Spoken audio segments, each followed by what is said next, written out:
एक ने चाय बेची, दूसरे वाले ने शराब बेची। नमस्कार दोस्तों, राहुल गांधी के एक सिपाही ने दिल्ली चुनाव को अपनी एक शायरी के दम पर जीत लिया है। नहीं, रिजल्ट अभी नहीं आया है, लेकिन दिल्ली की जनता का दिल जरूर जीत लिया है।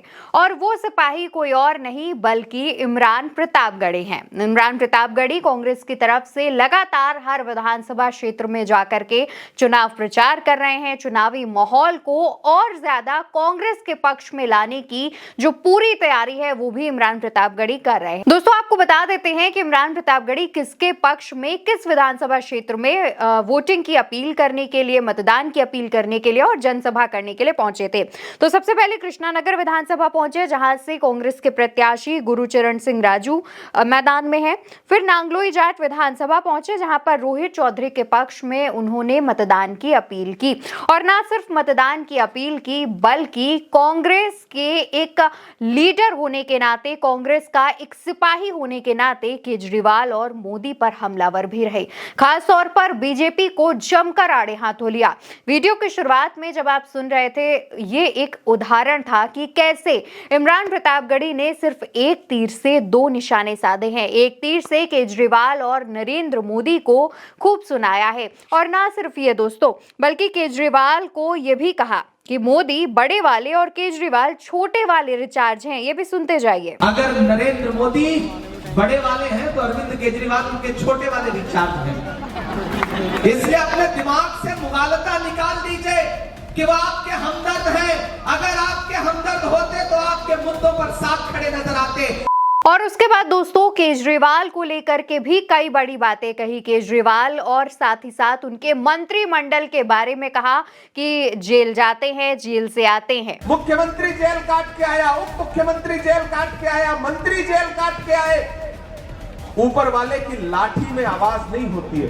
वो जब इंसाफ करता है तो बहुत सलीके से इंसाफ करता है।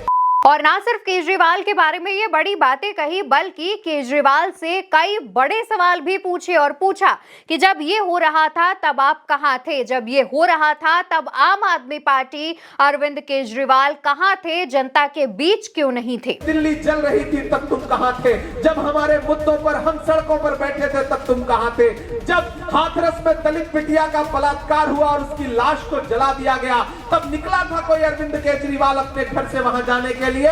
नहीं निकला। कौन निकला? राहुल गांधी निकले। और दोस्तों, आपको लग रहा होगा कि अगर इमरान प्रतापगढ़ी सिर्फ केजरीवाल पर हमलावर थे तो आप गलत हैं, क्योंकि इससे ज्यादा जोरदार हमला इमरान प्रतापगढ़ी ने बीजेपी पर बोला, खास तौर पर पीएम मोदी पर बोला। और पीएम मोदी से सवाल किया कि मणिपुर में जब इतना सब हो रहा था तब कहां थे। जब मणिपुर में बिना कपड़ों के बेटियों को परेड कराई गई तो निकले कोई नरेंद्र मोदी जी, निकले कोई अरविंद केजरीवाल जी? नहीं निकले। कौन निकला? राहुल गांधी निकले। और फिर दोस्तों, इमरान प्रतापगढ़ी राहुल गांधी के बारे में जिक्र ना करें, ऐसा नहीं हो सकता। अपने पिछली जनसभा में भी जब वो पहुंचे थे और उन्होंने चुनाव प्रचार किया था, उस दौरान भी राहुल गांधी की तारीफ में कसीदे पढ़े थे, राहुल गांधी की तारीफ के पुल बांधे थे। और इस बार भी राहुल गांधी को लेकर के बड़ी बात कही। 4000 किलोमीटर चला सिर्फ एक नारा लगाते हुए, नफरत छोड़ो, भारत जोड़ो। और दोस्तों, इसी तरीके से इमरान प्रतापगढ़ी ने ना सिर्फ सधे शब्दों में हमला बोला आम आदमी पार्टी और बीजेपी पर, बल्कि यह भी बताया कि जनता के साथ जब कोई नहीं खड़ा था तब कौन था। जनता की मदद के लिए जब कोई पॉलिटिशियन, कोई राजनीतिक नेता आगे नहीं आ रहा था, तब जनता के साथ उनके कंधे से कंधा मिलाकर कौन खड़ा था। और दोस्तों, सिर्फ इतना ही नहीं, आप जानते हैं कि इमरान प्रतापगढ़ी एक मशहूर शायर भी हैं और उनकी शायरी लोगों को पसंद आती है, चाहे वो पक्ष में हो या विपक्ष में। और इस दौरान उन्होंने अपनी जनसभा में एक शायरी भी कही और शायरी के बाद लोगों का जो हुजूम था वो बेकाबू हो गया। खुशी के मारे तालियां पीटी जाने लगी, शायरी के शब्द क्या है वो हम आपको सुनवाएंगे, लेकिन साथ ही साथ ये भी जानते चलिए कि जो कांग्रेस का ये सिपाही है, राहुल गांधी का जो ये सिपाही है इमरान प्रतापगढ़ी, ये पूरे जी जान से दिल्ली के चुनाव में एक्टिव मोड में है।